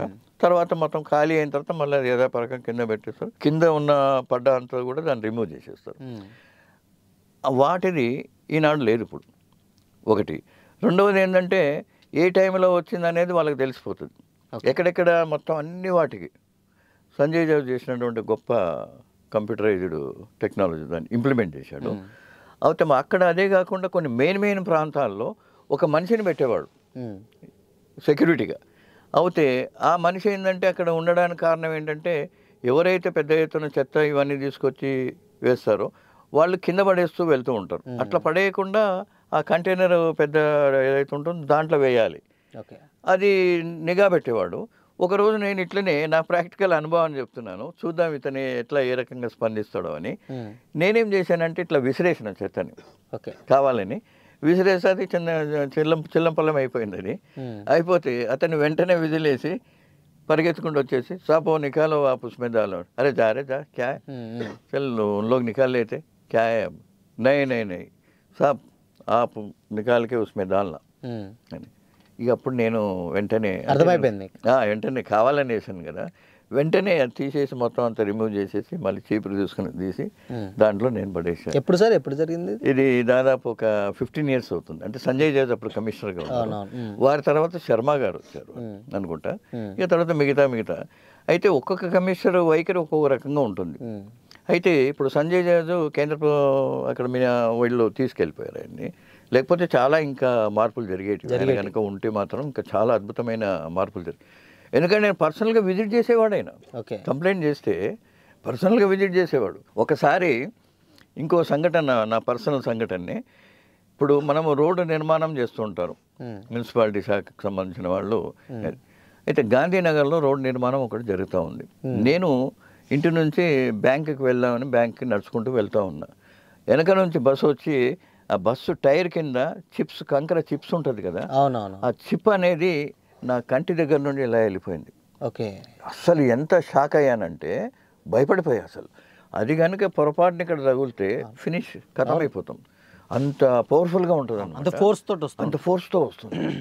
నేను ఆశ్చర్యపోయి వెంటనే ఆ ఏరియాకి సంబంధించిన ఇన్ఛార్జ్ ఎవరైతే ఉంటారో జోనల్ ఆఫీసులు వీళ్ళు ఉంటారు కదా, వాళ్ళకి ఫోన్ చేసి ఇట్లా జరిగింది, ఎవరు కన్స్ట్రక్షన్ ఆ బిల్డర్ ఇట్లా ఉంటే ఎట్లానండి మీరు ఇదేమిటని, మొత్తము మీరు ఇచ్చినటువంటి రూల్స్ ప్రకారంగా వాళ్ళు ఎక్కడెక్కడ ఇసుక పెట్టాలి, ఎక్కడ కాంక్రీట్ వేయాలి, ఎక్కడ వేసుకోవాలి, రోడ్ అంతా మొత్తం చెల్లంపల్లం చేసేసి మనుషుల ప్రాణాలు చేసి ఎట్లా అది ఇదని. తర్వాత అది కమిషనర్కి నేను డైరెక్ట్ ఈమెయిల్లో పంపించాను. ఇమ్మీడియట్గా మనిషిని పంపించాడు ఆయన, సంజయ్ జాజ్ కమిషనర్ గారు. ఇమ్మీడియట్గా మనిషిని పంపిస్తే తెల్లారి ఇంటికి వచ్చారు వాళ్ళు 9 ఆ ప్రాంతాలు. వస్తే ఎక్కడ జరిగింది సార్, ఏం జరిగింది సార్ సంఘటన, ఇట్లా కమిషనర్ గారు పంపించారు అంటే చూపిస్తాను, ఆయన చూపిస్తాను.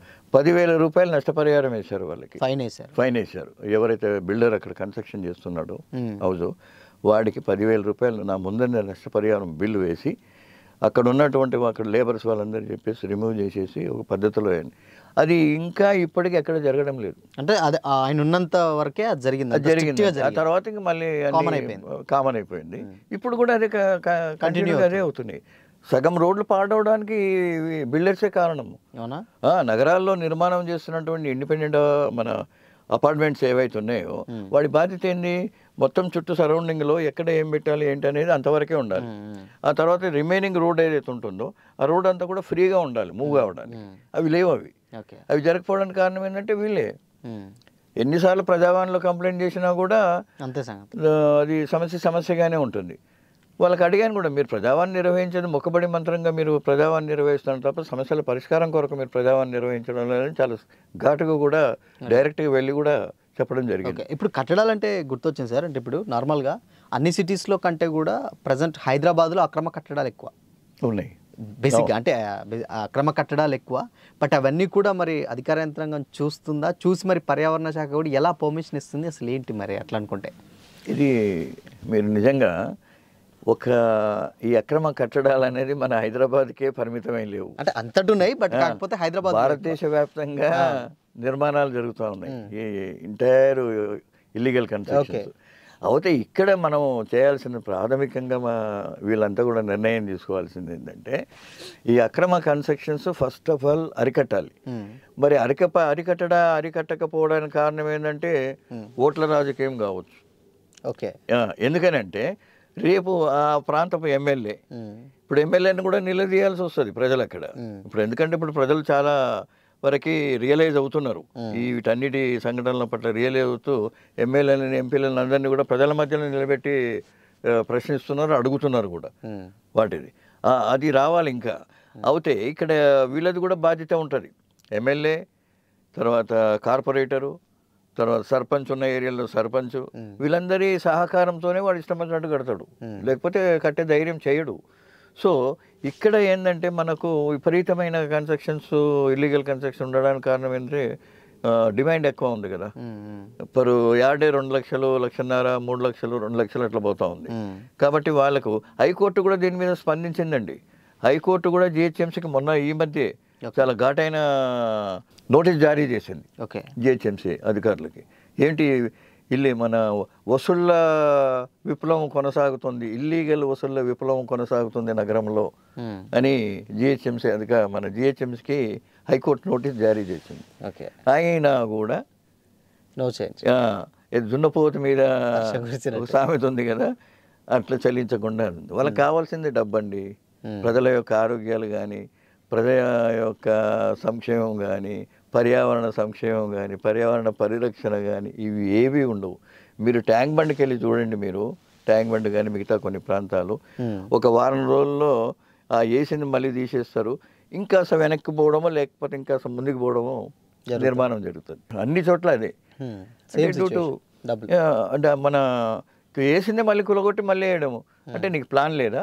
ఒక ప్లాన్ అంటూ ఉంటుంది కదండి. మనం ఇంటి నిర్మాణం చేస్తున్నప్పుడు ఒక 50 ఏళ్ళదో 100 ఏళ్ళదో ఆలోచించి దాని ప్రకారంగా నిర్మాణం చేస్తావు. నువ్వు నగరాన్ని నిర్మాణం చేసేటప్పుడు ఎంత ఆలోచించాలి, ఎన్నిసార్లు ఆలోచించాలి? ప్రణాళిక, ప్లానింగు, డ్రైనేజ్ సిస్టము, నీటికి సంబంధించిన పైప్ లైన్ సిస్టము, ప్రతిదీ కూడా చాలా క్షుణ్ణంగా ఆలోచించాల్సి వస్తుంది. అయితే అక్కడ నువ్వు చేస్తున్నది ఏంటి? వాళ్ళు వేస్తావు, మళ్ళీ వారం రోజులు తీసేసి ఇంకోటి వెనక్కి పోవడము, ఇంకేదో జరగడం, ఇవేవో చేస్తావు. అన్నీ ఇవే జరుగుతున్నాయి. దీనివల్ల ప్రజా డబ్బు చాలా వృధా అవుతుంది.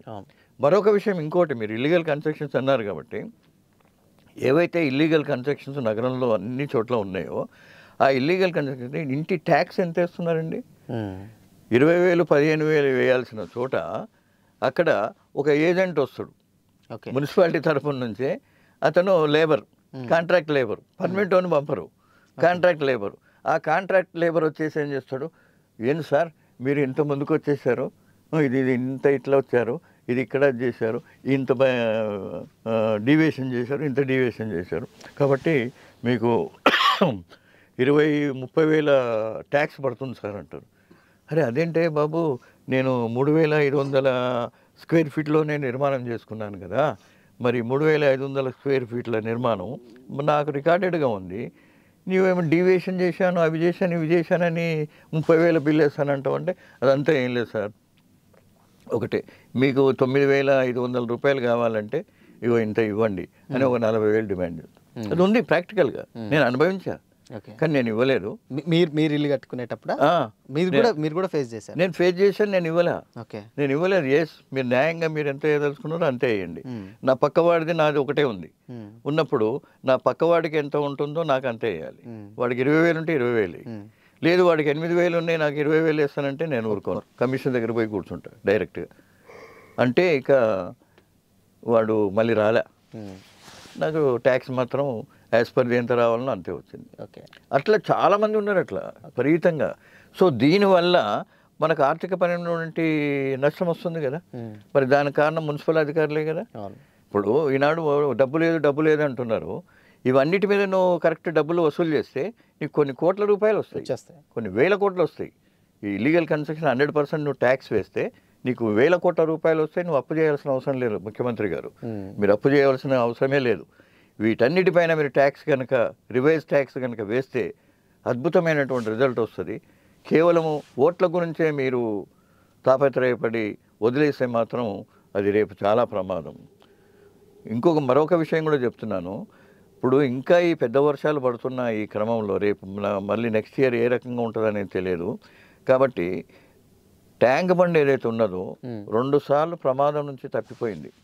ఇక 3వసారి ఇంకా ఇట్లాగే పెద్ద ఎత్తున వర్షాలు కనుక పడితే మాత్రం ట్యాంక్ బండ్ ఏనాడో కొలాప్స్ అయ్యే అవకాశం ఉంది. కాబట్టి ముందస్తుగా ఇప్పుడే ఈ ట్యాంక్ బండ్కు సంబంధించినవన్నీ కూడా క్షుణ్ణంగా అధ్యయనం చేసి మొత్తం entire complete total tank bund రూటే ఎక్కడ వరకైతే ఉందో ఆ నీటి ప్రవాహం ఎక్కడెక్కడి నుండి వస్తుందో వాటన్నిటిని కూడా క్షుణ్ణంగా పరిశీలించి ఒక మాస్టర్ ప్రణాళిక చేసి దాన్ని కాపాడితే బాగుంటుంది. లేకపోతే కొన్ని వేల మంది కూలిపోతే చనిపోయే అవకాశం ఉంది. చాలా ప్రమాదం ఏర్పడుతుంది. ఓకే, ఈ 10 ఏళ్లలో హీట్ వేవ్స్ బాగా పెరిగిపోయినాయి సార్. అయితే ఇది ఈ ప్రణాళికలో అంటే నగరం మీద ఎలాంటి ఇంపాక్ట్ చూపిస్తుంది అనుకోవచ్చు? అంటే హీట్ వేవ్స్ ఇవన్నీ కూడా పెరగడానికి ప్రధాన కారణం పర్యావరణ విధ్వంసం. రెండవది ఏంటంటే భవన నిర్మాణాలు. మళ్ళీ ఇక్కడ ఇల్లీగల్ కన్స్ట్రక్షన్ రావాల్సి వస్తుంది. ఎంచేతంటే ఇల్లీగల్ కన్స్ట్రక్షన్ చేస్తున్నటువంటి నిర్మాణాలు, ఆ తర్వాత రోడ్ల నిర్మాణాలు, ఆ తర్వాత ఇప్పుడు కొన్ని లక్షల కార్లు కొనాల్సి వస్తుంటుంది. ఎందుకంటే మొత్తం ఎంటైర్ మనం చూసుకుంటే 60 ఈ మధ్య కాలంలో ఎక్కువ పెరిగినాయి. అయితే 60 అంతస్తులు, 50 అంతస్తులు, 40 అంతస్తులు, బహుళ అంతస్తులు ఏవైతే నిర్మాణాలు జరుగుతున్నాయో ప్రతి వీటికి మరి కారు ఇవన్నీ ఉంటాయి కదా. ఒకరికి ఒక కారు ఉండదు, ఒక కుటుంబానికి 3-4 కార్లు ఉంటాయి. మరి ఈ కాలుష్యం కూడా పరిగణలోకి తీసుకోవాల్సి వస్తుంది. వీటన్నిటి ఎఫెక్ట్ వల్ల మనకు ఒకప్పుడు 20 ఏళ్ళ కింద ఈ హీట్ వేవ్స్ లేవు. ఇప్పుడు ప్రబలడానికి కారణం ఇవే కారణాలు. పొల్యూషన్ ఎక్కువ. పొల్యూషన్ వస్తుంది నేచురల్గా. ఇన్ని ఎదుగుతున్నప్పుడు నగరాన్నంతా అభివృద్ధి అంతా కూడా ఒక ప్రాంతంలోనే నువ్వు కేటాయిస్తే అది కంపల్సరిగా భవిష్యత్తులో చాలా పెద్ద ప్రమాదాన్ని క్రియేట్ చేస్తుంది. సో వాటి వల్ల రకరకాల వ్యాధులు ప్రబలే అవకాశాలు ఉన్నాయి. ఇది మెయిన్ ప్రధాన కారణం. వీళ్ళ ప్రణాళిక లోపాల్లో ఈ ప్రణాళికను సరి చేసుకొని ఆచరణాత్మకంగా మంచిగా ఇంప్లిమెంట్ చేస్తే భవిష్యత్తులో మంచి నిర్మాణాలు జరిగే అవకాశం ఉంది. ఓకే సార్, ఇప్పుడు మెయిన్గా హైదరాబాద్లో చూసుకుంటే దాదాపు అంటే ఇప్పుడు ఈవెన్ ఒక ఏరియానే కాదు సిటీ మొత్తంలో కూడా దాదాపు 1100 స్లమ్స్ ఉంటాయి. వరదల సమయంలో అయితే అసలు ఇక వీటి పరిస్థితి మనకు తెలుసు. అసలు ఇంకా అత్యంత దారుణం. ఇండ్లలోకి బోరబండి లాంటి బస్తీలు కావచ్చు, ఇలాంటి కొన్ని బస్తీలలో ఏకంగా వరదలు ఇంట్లోకి వచ్చినటువంటి సిచ్యువేషన్స్ ఉంటాయి. సో అయితే ఈ బస్తీలని రెగ్యులరైజ్ చేయడం వల్ల ఇన్కేస్ ఏమన్నా చేయడం వల్ల శాశ్వత పరిష్కారం ఏమైనా దొరుకుతుందా? అసలు ఏంటి అంటే వరదలు ఇంకా మనం వర్ణాతీతం చెప్పడం కూడా అసలు చాలా ఘోరంగా ఉంటుంది. అలాంటి సిచ్యువేషన్స్లో ఏంటి దానికి ఏం చేస్తే బాగుంటుంది? నిజమే మీరు అన్నది. ఇప్పుడు ఎప్పుడైతే వరద బీభత్సం బాగా అత్యధికంగా పెరుగుతున్నప్పుడు ఈ స్లమ్ ఏరియాస్లో నివసించే ప్రజలది మాత్రం చాలా భయంకరమైనటువంటి పరిస్థితి వాళ్ళది. అయితే గత ప్రభుత్వం వాళ్ళకి ఇండ్లు కట్టి నిర్మాణం అంటే అపార్ట్మెంట్లా కట్టేసి ఇవ్వడము. అయితే వాళ్ళు కట్టిన నిర్మాణాలలో కూడా చాలా వరకు కనీసం ఒక 50 years 100 years యొక్క దృష్టి పెట్టుకొని నిర్మాణం చేస్తే బాగుంటుంది. ఆ నిర్మాణాలన్నీ కూడా చాలా వరకు ఎట్లా ఉన్నాయంటే అప్పటికప్పుడు ఏదో నిర్మాణం చేసేసి ప్రజలకు చూపించుకోవడానికి ఓటు రేపు మళ్ళీ రాబోయే ఎన్నికల్లో నేను గెలవాలంటే ఇవన్నీ నిర్మాణాలు చూపించుకొని అట్లా చేసుకోవచ్చు అనేటువంటి ఒక ఎత్తుగడ, రాజకీయ ఎత్తుగడ. కానీ ఆ ఎత్తుగడలోనే ఒక నిర్మాణాన్ని మంచి క్వాలిటీ టైప్లో నిర్మాణం చేస్తే వాటిని అద్భుతంగా ఉంటుంది. కాబట్టి అట్లా జరుగుతలేవు, చాలా వరకు జరగలేరు. గత ప్రభుత్వంలో చేసిన నిర్మాణాలన్నీ కూడా చాలా ఉన్నాయి చాలా చోట్ల. అయితే అందులో పోవడానికే వీళ్ళు జంకుతున్నారు. వాళ్ళు అక్కడ అంత మురికి అదిగా ఉన్నా బాగానే ఉండగలుగుతున్నారు. కానీ అక్కడ పోతే సరి అయినటువంటి గాలి ఉండదు, కిటికీలు సరిగ్గా ఉండవు, తలుపులు సరిగ్గా ఉండవు, ఆ మెట్లు సరిగ్గా ఉండవు. నేను కొన్ని చూశాను. నేను ఇక్కడ జర్నలిస్ట్ కాలనీ గౌల్దొడ్డి దగ్గర ఉందన్నమాట. అక్కడ నిర్మాణం చేసినవన్నీ చూస్తే చాలా ఘోరంగా ఉన్నాయి. ఘోరం వాటితో పాటు ఏంటంటే వాళ్ళకి సరి అయినటువంటి ఒక పార్క్ ఉండాలి కదా. ఆ నిర్మాణం చేసినప్పుడు ఆ సరౌండింగ్లో కనీసం వాళ్ళు మ్యారేజ్ ఫంక్షన్ హాల్ ఏమైనా చేసుకోవాలని అదొకటి ఉండాలి. తర్వాత పర్యావరణం పట్ల కూడా వాళ్ళకు ఒక అవగాహన కూడా వాళ్ళు ఏర్పరిచి వాళ్ళని అక్కడ పంపాలి. లేకపోతే ఇష్టం వచ్చినట్టుగా వాళ్ళు వండిన అవన్నీ కూడా ఇష్టం వచ్చినట్టుగా సింక్లో వేసేస్తే అవి మోరీలను తట్టేసి మళ్ళీ దుర్గంధం ప్రాణం. అయితే దీన్ని లేటెస్ట్ అత్యాధునిక ప్రమాణాలతో నిర్మాణం చేస్తే చాలా వరకు బాగుంటుంది. అయితే ఇప్పుడు రేవంత్ రెడ్డి ప్రభుత్వం కొత్తగా ఇంకా కొన్ని G+3 నిర్మాణాలు చేయనటువంటి ఒక ఆలోచన రేవంత్ రెడ్డి గారు, తర్వాత అట్లాగే పొంగులేటి శ్రీనివాస్ రెడ్డి గారు, వీళ్ళ ఇరువురి నిర్ణయాలతో కొత్త ప్రాజెక్టులు కూడా మళ్ళీ కొన్ని నిర్మాణాలు చేయబోతున్నారు. ఆ కొత్త ప్రాజెక్టుల నిర్మాణంలో వీళ్ళు చేయాలనుకున్నప్పుడు ఈ ప్రమాణాలు పాటించాల్సినది అవసరం చాలా ఉంది, అంతర్జాతీయ ప్రమాణాలతో పాటు. ఆ నిర్మాణం ఏంటంటే ఒక 100 years నిర్మాణంగా ఉండేట్టుగా, రేపు వాళ్ళ తల్లిదండ్రులు వాళ్ళు ఎవరైతే వాళ్ళ పేరుతో వచ్చిన వాళ్ళ పిల్లలు ఉంటారు కదా, వాళ్ళ పిల్లలు కూడా అందులో ఉండాలంటే ఆ నిర్మాణం పటిష్టంగా ఉండాలి. ఇక దాంతోపాటు వాళ్ళకి అక్కడ ఒక 5 ఎకరాల్లో నిర్మాణం చేశారనుకుందాం సార్. 5 ఎకరాల్లో కనీసం వాళ్ళందరూ పిల్లలు వాళ్ళంతా ఆడుకోవడానికి అక్కడ ఒక ప్లేస్ కూడా ఉండాలి. అది కూడా చాలా ఇంపార్టెంట్. అవి చాలా వరకు అక్కడ ఎక్కడ లేవు అవి. సో భవిష్యత్తులో ఈ G+3 ఏదైతే నిర్మాణం చేయబోతున్నారో ఇప్పుడు కొత్తగా, ఇప్పటికీ చాలా వరకు ఆగిపోయి ఉన్నాయి. ఎందుకంటే ఇంకా చాలా అప్లికేషన్ చాలా వచ్చినాయట, అడిగాను నేను. అయితే చాలా అప్లికేషన్స్ వచ్చినాయి. వాటికి ఇంకో కొత్త నిర్మాణాల గురించి మేము ప్రభుత్వ సలహాలను మేము వెతకడానికి ఆర్డర్స్ ఇచ్చినాము. అది తొందరలో ప్రారంభించబోతున్నాం అన్నది. ఈ ప్రారంభించే ముందు మాత్రం ముఖ్యమంత్రి and revenue minister Ponguleti Srinivas Reddy గారు వీళ్ళు ఇద్దరు కూడా ఈ అంశం పట్ల, ఈ నిర్మాణం పట్ల, క్వాలిటీ ఆఫ్ నిర్మాణం చేపడితే వాళ్ళు కూడా చాలా ఆనందపడతారు. తర్వాత వాళ్ళ పిల్లలకు కూడా అది ఒక గొప్ప భవిష్యత్ తరాలకి వాళ్ళకి నిర్ణయాలు, భవనాలు ఇచ్చినట్టు ఉంటుంది ఒక రకంగా. సో దీనివల్ల ఏంటంటే చరిత్రలో నిలబడే అవకాశం ఉంటుంది. ఏదో కట్టాము ఏదో ఇచ్చామంటే కాదు. అది నువ్వు ఒక చరిత్రను నిర్మాణం చేయాలనుకుంటే, చరిత్రలో నువ్వు నిలబడాలంటే ఈ ప్రమాణాలన్నీ కూడా మీరు పాటించినప్పుడే ఇవన్నీ సమస్యలు పరిష్కరించబడతాయి. ఓకే అనేది. సో ఫైనల్గా మనం మాట్లాడుకుంటే ఇప్పుడు ఇన్ని టాపిక్స్ మేము మాట్లాడుకోం. అంటే ఇప్పుడు వాటర్ సమస్య, డ్రైనేజ్, చెత్త, ఇవన్నీ మాట్లాడుకున్నాం. సో ఇప్పుడున్న సిచ్యువేషన్స్ పక్కన పెడితే రాబోయే అంటే నెక్స్ట్ 10 ఏళ్ల తర్వాత ఏంటి అసలు ఎలా ఉండబోతుంది హైదరాబాద్ సిచ్యువేషన్ అండ్ పర్యావరణ పరిస్థితి ఎలా ఉండబోతుంది యాజ్ ఏ పర్యావరణవేత్తగా, అండ్ మీరేం చెప్తారు అసలు? అంటే ఇది ఎట్లంటే సార్, రాబోయే 10 సంవత్సరాలంటే గత 10-15 సంవత్సరాలను చూస్తుంటేనే భయం వేస్తుంది. ఏది హీట్ వేవ్స్ వీటన్నిటి వల్ల. వీళ్ళే ప్రచారం చేస్తున్నారు కదా, ఎండాకాలం వచ్చిన ఒక 1 monthకి అవసరమైతే తప్ప బయటికి వెళ్ళకండి అనేటువంటి ఒక ప్రచారం వాతావరణ శాఖ అనౌన్స్ చేస్తుంది. సో ఇక ఓల్డ్ ఏజ్ వాళ్ళ పరిస్థితి ఏంటి? 90 ఏళ్ళు, 95 ఏళ్ళ వాళ్ళు, 70 ఏళ్ళ వాళ్ళు, 65 ఏళ్ళ వాళ్ళు కూడా వీటికి బలవుతున్నారు. సో వీటన్నిటికి కూడా ఏంటంటే పటిష్టమైనటువంటి అవినీతికి దూరంగా, ఎక్కడ కూడా అవినీతికి పాల్పడకుండా పర్యావరణ పరిరక్షణలో భాగంగా వీటిని నిర్మాణం చేస్తే ఎక్కడైనా ఏ నగరాన్నైనా, కొత్తగా ఇప్పుడు 2031 నగరాన్ని నిర్మించాలని ముఖ్యమంత్రి గారు కలలు కంటున్నారు. అట్లాగే 2041, 51 ఏదో కొత్త ప్రణాళికలతో. సో మరి భవిష్యత్తులో పర్యావరణాన్ని మనం కాపాడుకోవాలి, ఇప్పుడున్న పర్యావరణాన్ని మనం ఏ రకంగా కాపాడుకోవాలి అనేది చాలా ముఖ్యమైన ప్రశ్న. నువ్వు నిర్మాణాలు గొప్పగా చేయొచ్చు, కానీ పర్యావరణ నిర్మాణం అనేది అది ఇంపార్టెంట్ కదా.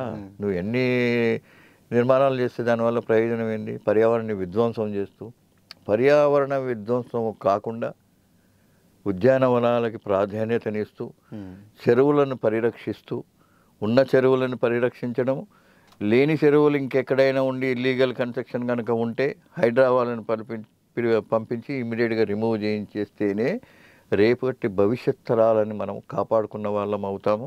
వాళ్ళకు ఒక గొప్ప కొత్త నగరాన్ని, కాలుష్యరహిత నగరాన్ని అందించిన వాళ్ళం అవుతాం. ఇది నేను ప్రధానంగా చెప్పదలుచుకుంది. కాబట్టి ప్రతి ఒక్కరి అకౌంటబిలిటీ దీనికి సంబంధం ఉంది, జవాబుదారీతనం ప్రతి ఒక్కరిపైన ఉంది. కమిషనర్ దగ్గర నుంచి లో లెవెల్ వరకు, సామాన్య ప్రజల వరకు, ముఖ్యమంత్రి, ప్రధానమంత్రి దగ్గర నుంచి ముఖ్యమంత్రి రేవంత్ రెడ్డి వరకు కూడా ఇది ప్రాధాన్యత ఇవ్వాల్సిందే మనం. ఎందుకంటే అకౌంటబిలిటీ, జవాబుదారం ఉండాల్సిందే. ఈవెన్ న్యాయస్థానాలు కూడా, ముఖ్యంగా న్యాయస్థానాలు ఈ విషయంలో పట్టించినట్టుగా ఉన్నాయి. కాబట్టి ప్రతిరోజు వాళ్ళు వస్తుంటారు హైకోర్టుకి, మరి ఎన్నో సమస్యలు వాళ్ళ కళ్ళ ముందర కనబడుతుంటాయి, అయినా కూడా వాళ్ళు పట్టించుకోరు న్యాయమూర్తులు. పర్యావరణాన్ని మాత్రం న్యాయమూర్తులు పట్టించుకోవాల్సిన అవసరం ఉంది. అందులో భాగంగానే మొన్న హైకోర్టు GHMCను, రామ్కి వాళ్ళకి నోటీసులు జారీ చేయడం జరిగింది. మెయిన్ ముఖ్యంగా పర్యావరణ పరిరక్షణ దృష్ట్యా హైకోర్టు నోటీస్ జారీ చేసింది. అటు జిహెచ్ఎంసీకిను ఇటు రామ్కీ సంస్థలకి. ఓకే. కాబట్టి దీన్ని ఆచరణాత్మకంగా ప్రతి ఒక్కరి బాధ్యత, మీది నాది అందరిది బాధ్యత. ఆ బాధ్యతగా మనం పర్యావరణం పరిరక్షించుకుంటూ కొత్త నగరంలోకి ప్రవేశిద్దామని కోరుతున్నాను. Thank you sir, thank you so much. And అడగగానే రావంటే చాలా చాలా విషయాల మీద డిస్కస్ చేయడం జరిగింది. And thank you so much, మీకు కూడా పిలవగానే వచ్చి ఇంటర్వ్యూ ఇచ్చినందుకు. సో ఇది ఇవాళ స్పెషల్ ఇంటర్వ్యూ. మరో ఇంటర్వ్యూతో మళ్ళీ కలుద్దాం. Until then keep watching this Shyam, signing of.